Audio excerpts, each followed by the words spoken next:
A to Z YouTube మిత్రులకు నమస్కారం. మన యొక్క ఛానల్‌ని ఎవరైనా కొత్తగా చూసేవాళ్ళంటే సబ్స్క్రైబ్ చేసుకోండి. పక్కనున్న గంట సింబల్‌ని ఆల్‌లో పెట్టండి. ఇలాంటి మరెన్నో సెకండ్ హ్యాండ్ వాహనాలను మీ ముందుకు తీసుకొని రావడం జరుగుతుంది. మీ యొక్క వాహనాలని గాని, ఎలాంటి యంత్ర పరికరాలని మన యొక్క ఛానల్‌లో ప్రకటించాలనుకుంటే వీడియోలో కనిపిస్తున్న వాట్సాప్ నంబర్‌కి మీ యొక్క వెహికల్ ఫోటోస్ గాని, వీడియోస్ గాని తీసి పంపగలరు. ఫ్రెండ్స్ కింద డిస్క్రిప్షన్‌లో మన యొక్క వాట్సాప్ ఛానల్ లింక్ అనేది ఇవ్వడం జరిగింది. గమనించగలరు. ఈరోజు మీకోసం మహేంద్ర అర్జున్ నోవో 605 DI బండి అమ్మకానికి కలదు. బండి యొక్క హెచ్‌పీ చూసుకున్నట్టయితే 55 హెచ్‌పీ కలిగి ఉంది. బండి మాత్రం మంచి షోరూమ్ కండిషన్‌లో ఉంది. ఎలాంటి రిపేర్స్ లేవు. పేపర్స్ కూడా ఫుల్ ఫోర్స్‌లోనే ఉన్నాయి. బండి యొక్క టైర్ లైఫ్ చూసుకున్నట్టయితే మనకు 30% టైర్ లైఫ్ కూడా కలిగి ఉంది.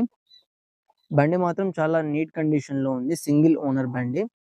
బండి ఉన్న లొకేషన్ చూసుకున్నట్టయితే తెలంగాణలోని సంగారెడ్డి డిస్ట్రిక్ట్ జహీరాబాద్‌లో అమ్మకానికి రెడీగా ఉంది. బండి యొక్క ధర చూసుకున్నట్టయితే 3,50,000 అని చెప్పారు. ఇది ఫిక్స్ అమౌంట్ ఏం కాదు. కొంచెం తగ్గించే అవకాశం ఉంది. మన ఛానల్ తరపున వెళ్లి బండి ఎవరన్నా తీసుకుంటే. ఫ్రెండ్స్ బండనేది అమ్ముడుపోతే మాత్రం ఓనర్ నంబర్ టైటిల్‌లో ఉండి డిస్క్రిప్షన్ నుండి తీసివేయడం జరుగుతుంది. అప్పుడు అమ్ముడుపోయిందని గమనించగలరు. ఫ్రెండ్స్ టైమ్ పాస్ కాల్ మాత్రం అస్సలు చేయకండి. ఇంట్రెస్ట్ ఉన్న వాళ్ళు మాత్రమే కాల్ చేసి బండి తీసుకోండి. వీడియో నచ్చితే లైక్ చేయండి. మన యొక్క ఛానల్‌ని సబ్స్క్రైబ్ చేసుకోండి. పక్కనున్న గంట సింబల్‌ని ఆల్‌లో పెట్టండి. Thank you for watching.